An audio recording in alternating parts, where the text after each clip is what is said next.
안녕하세요. 엄마묵상TV의 에스더입니다. 찾아주신 엄마들, 아빠들을 환영합니다. 우리 엄마들, 아빠들 성장하실 때요. 만약에 형제들 중에 어른들에게 늘 칭찬받고 그 어른들에게 집중 조명을 받는 그런 형제들하고 함께 자란 경험이 있으세요? 그런 잘난 형제의 그늘에 가려서 성장을 했다면 참 그것도 쉽지 않은 성장 과정이었을 것 같습니다. 성경에서 그런 사람이 안드레입니다. 오늘은 안드레의 집중 조명을 해보겠습니다. 성경에서의 안드레는 그렇게 많이 언급이 안 되는데요. 그나마 언급될 때도 베드로의 형제 안드레 이렇게 언급이 됩니다.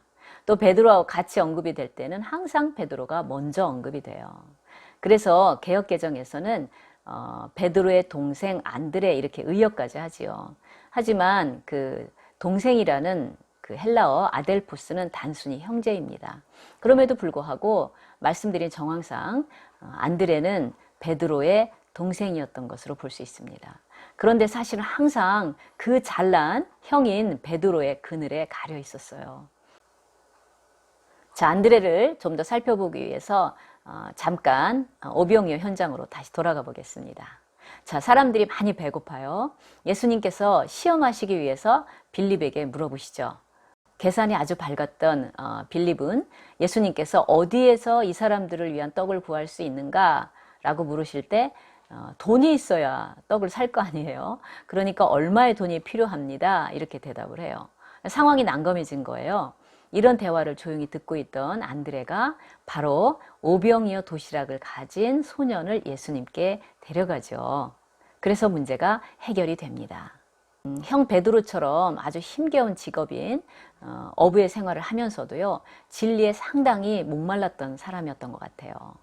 그래서 혜성같이 나타난 세례 요한의 제자가 됐습니다. 그때 당시 안드레는 이미 결혼해서 장모님까지 모시고 살던 베드로와 함께 살고 있었어요. 예수님께서 그 베드로의 집에 들어가서 장모님을 고쳐줄 때 그때도 함께 했죠.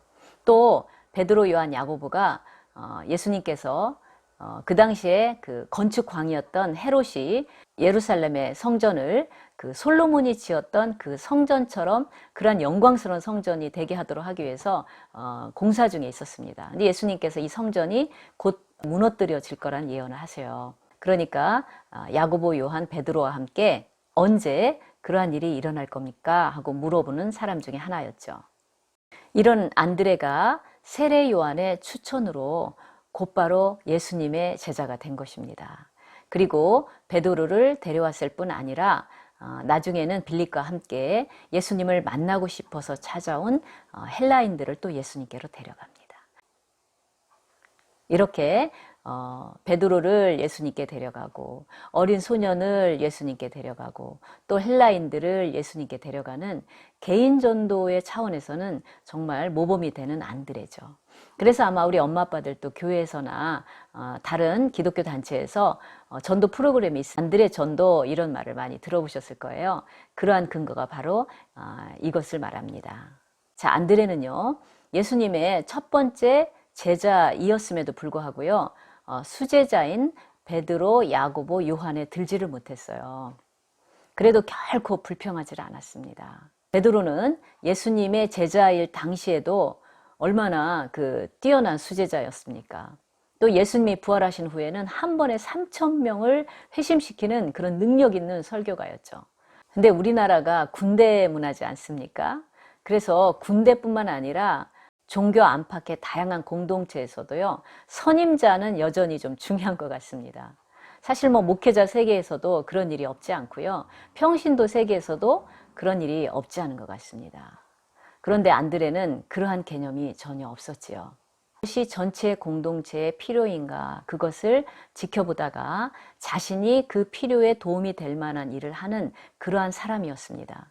이런 점에서 안드레는요, 외경이라든지 초대교부 중에 하나인 오리겐이라든지 등등의 지난 2000년의 교회 역사에 저술해서 사람들의 모범이 되는 자라는 평가를 받아왔습니다. 하나님께서 그 조용하게 섬기던 안드레를 높이신 거죠. 안드레는요, 예수님의 첫 번째 제자였을 뿐 아니라 첫 번째 선교사이기도 했습니다. 그런 기록들이 성경 외의 자료에 많이 남아 있습니다. 아시아 곳곳을 여러 가지 어려움과 핍박에도 불구하고 다니면서요, 복음을 전하다가 결국 그리스의 서부 지역인 파트라스라는 곳에서 순교로 생애를 마감합니다. 이렇게 안드레는 주목받는 위치에 있는 그런 사도는 아니었지만요, 사람들을 예수님께로 인도하고 또 자신보다 주변의 사람들이 더 주목과 높임을 받을 때도 그런 것에 대해서 전혀 개의치 않았던 그런 사람이었습니다. 이 안드레를 생각하면 또 생각나는 사람이 바나바예요. 여러분들 사도 바울의 극적인 회심 잘 아시죠? 사도 바울이 얼마나 회심하기 전에 악한 자였습니까? 그리스도인들을 잡아다가 옥에 가두고 고문하고 또 심지어는 그리스도인들이 순교당하게 하지 않았습니까? 그런 사도 바울이 극적인 회심을 했을 때 사람들이 사도 바울을 다 피했죠. 믿지를 않았어요. 그럴 때 바로 바나바가 사도 바울을 제자들에게로 인도했죠. 그래서 사실 바나바와 같은 사람이 없었다면 사도 바울은 그 많은 오해들을 풀기 위해서 굉장한 대가를 치르고 많은 세월을 보냈어야 될 것입니다. 그러나 바나바와 같은 사람을 만났기 때문에 사도 바울은 초대교회에서 자신의 위치를 확보할 수가 있었던 것이죠. 그래서 사도행전에서는요, 이제 교회의 최고 지도자였던 베드로의 영향력이 13장을 지나면서 그 자리가 사도 바울에게 옮겨가게 됩니다. 자, 이렇게 그리스도의 몸인 교회가 성장하고 하나님의 나라가 확장되기 위해서는 안드레와 같이 공동체 전체를 예의주시하면서 그 필요가 무엇인지 파악하고 그 필요를 위해서 자신이 할 수 있는 일을 성심껏 하고 또 사람들을 개인적으로 예수님께 데려오는 그런 안드레가 참 절대적으로 또 많이 필요한 것 같습니다.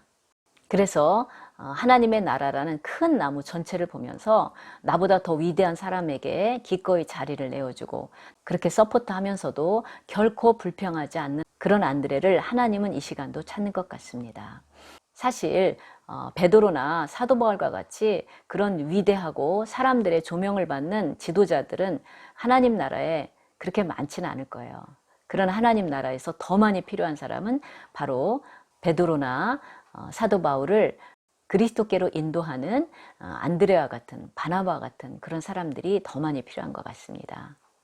오늘 그 안드레에 대한 묵상을 해보았는데요. 이 안드레가 주는 귀한 교훈을 우리 자녀들에게 또 우리 자신들에게 적용할 때 하나님의 큰 은혜가 우리에게 있고 또 주님의 몸된 교회도 넘칠 줄로 믿습니다.